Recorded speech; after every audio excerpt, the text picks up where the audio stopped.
সেই হারিয়ে যাওয়া দলটি আজ পুনরায় যেন জীবিত হয়ে বেরিয়ে এসেছে ময়দানে। যে দলটি টিপ টিপ করে জ্বলছিল, পুনরায় আশার আলো দেখতে পেয়ে হয়তো আগামী দিন উজ্জ্বল আলো ছড়াবার উদ্দেশ্যেই ময়দানে নেমেছে। তা গণতন্ত্র অধিকার প্রত্যেকেরই আছে গণতন্ত্র দলের অন্তর্ভুক্ত হওয়ার। তা গণতন্ত্রের মূল মন্ত্র প্রথম যেমন হিংসামুক্ত রাজনীতি আর ধর্মনিরপেক্ষ রাজনীতি। এই সিপিআইএম বা বামফ্রন্ট নামক সংগঠনটি যদি আরও কিছুদিন আগে বেরোতো, হয়তো পশ্চিমবাংলায় বিজেপি এতটা প্রাধান্য পেত না। এনারা এতদিন কেন নীরব বা চুপ ছিল সেটা হলো তাদের ব্যক্তিগত ব্যাপার। তবে আজ ময়দানে নেমে যে কথাগুলো বললেন একটু শুনে নেওয়া যাক। আগামী 15 বৈশাখ আসছে দিন ভোট ভোট আবার ভোট। আপনাদের মূল্যবান ভোট চিন্তিত মতামত ইভিএম মেশিনে দেবেন, এই আশা ভরসা রেখে আমার ছোট্ট বক্তব্য এখানে শেষ করছি। ইনকলাব জিন্দাবাদ। এখন আপনাদের সামনে বক্তব্য রাখবেন আমাদের ভারতের এপারে প্রথমে আপনার পরিচয় দেন। যে মানুষরা আমি ভারতের গণতান্ত্রিক এই আমাদের কথা শুনছে, ভারতের কমিউনিস্ট পার্টি মার্ক্সবাদী তাদেরকে অভিনন্দন জানাই। জামালপুর 2 এরিয়া কমিটির আর ওপারের বাজারে যারা আমাদের আওয়াজ শুনতে পাচ্ছে তাদেরকে অভিনন্দন। আবুঝাটি ব্রাঞ্চের সেক্রেটারি। অষ্টাদশ বিধানসভা নির্বাচন এবার বিধানসভা উপলক্ষে সাধারণ মানুষের জন্য কি ধরনের প্রস্তুতি নিয়ে এসেছেন? আমাদের রাজ্যের সব মানুষরা এই বাংলাতে এই দ্বিতীয় দফা তৃণমূল এবং বিজেপি যে সেটিং, সেই সেটিং এর বিরুদ্ধে সব রাজনৈতিক দল সমস্ত গণতন্ত্রপ্রিয় মানুষের কাছে আমরা সেটিং এর বিরুদ্ধে তৃণমূল আজকে তাদের 15ই বৈশাখ ভোট দেওয়ার কথা বলছি। আমরা কৃষকের ফসলের ন্যায্য দামের কথা বলছি। 100 দিনের কাজকে যাতে আমরা পুনরায় ফিরিয়ে আনতে পারি আমরা সে কথা বলছি।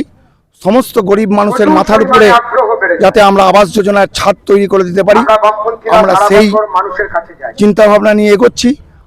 আমরা গরিব মানুষের যাতে বিনা পয়সায় বিদ্যুৎ তারা আলো জ্বালাতে পারে, আমরা 100 ইউনিট বিদ্যুৎ সম্পূর্ণ বিনামূল্যে এবং পরের 100 ইউনিট আমরা অর্ধেক দামে আমরা দেওয়ার প্রতিশ্রুতি দিয়েছি।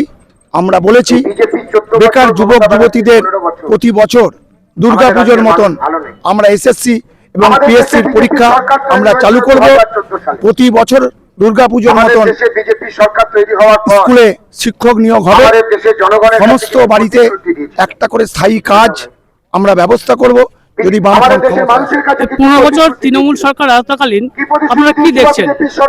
আমরা দেখেছি, বাংলার জনগণ দেখেছে, এখানে মানে গরু চোর, টাকা চুরি, বালি চুরি, মাটি চুরি, শিক্ষক শিক্ষিকাদের চাকরি চুরি, তার সাথে লাস্ট সংযোজন হয়েছে যে ফাইল চুরি। আপনারা 34 বছর রাজত্ব করার ফলে আপনাদের একটা নাম দেওয়া হয়েছিল যে জগদ্দল পাথর। এরাই 15 বছর রাজনীতি করার জন্য, এই 15 বছর রাজনীতি করার ফলে এদেরকে আপনারা একটা নাম সৃষ্টি করতে পেরেছেন। একটা কথা বলি, জামালপুরের আমাদের এই ঝাপানডাঙ্গা বিজেপি ঝান্ডা মানছেন কেউ বলতে পারবেন না। টাকায় গভর্নমেন্টের এই গদি মিডিয়া 2014 সাল থেকে 2026 সালের মধ্যে আপনি কত বাংলায় ঘটেছিল। 3টে এম, একটা হচ্ছে মানি, একটা হচ্ছে মাসেল এবং মিডিয়া। এই 3টে এম এর সমন্বয়ে বাংলা থেকে 34 বছরের বামপন্থ সরকারের অবস্থান ঘটেছিল। মানুষকে মোবাইলাইজ করা হয়েছিল মিডিয়ার মধ্য দিয়ে, সেটা 60,000 টাকা থেকে। আপনারা সবাই জিরো ব্যালেন্সের অ্যাকাউন্ট খুলুন। এটা কি কোনো বিকল্প নাম দিতে চাইছেন? আমরা মনে করি জনগণের উপরে আমাদের আস্থা আছে। জনগণ যে রায় দিয়েছিল সেই রায়কে আমরা মাথা পেতে নিয়েছিলাম। আমরা মনে করি অনেকটা কাজ আমরা করতে পেরেছি, অনেকটা আমরা পারিনি। সেই জায়গাটাকে আমরা আগামী দিনে আবার নতুন করে বামফ্রন্ট সরকার প্রতিষ্ঠিত করে আমরা আগামী দিনে মানুষের কাছে সেই বার্তাকে পৌঁছে দিতে চাই যে বাংলার মানুষের জন্য লাল ঝান্ডা এবং বামফ্রন্ট সরকার। ইন্ডিয়ান গভর্নমেন্ট আমাদের অ্যাকাউন্টে 20 লাখ টাকা 15 লাখ টাকা করে ঢুকিয়ে দেবে। কার অ্যাকাউন্টে ঢুকেছে? যারা বিজেপি পার্টি করেন তাদের অ্যাকাউন্টে ঢুকেছে, যারা লাল ঝান্ডাকে গালাগালি দেন তাদের অ্যাকাউন্টে ঢুকেছে। কারো অ্যাকাউন্টে 20 লাখ টাকা 15 লাখ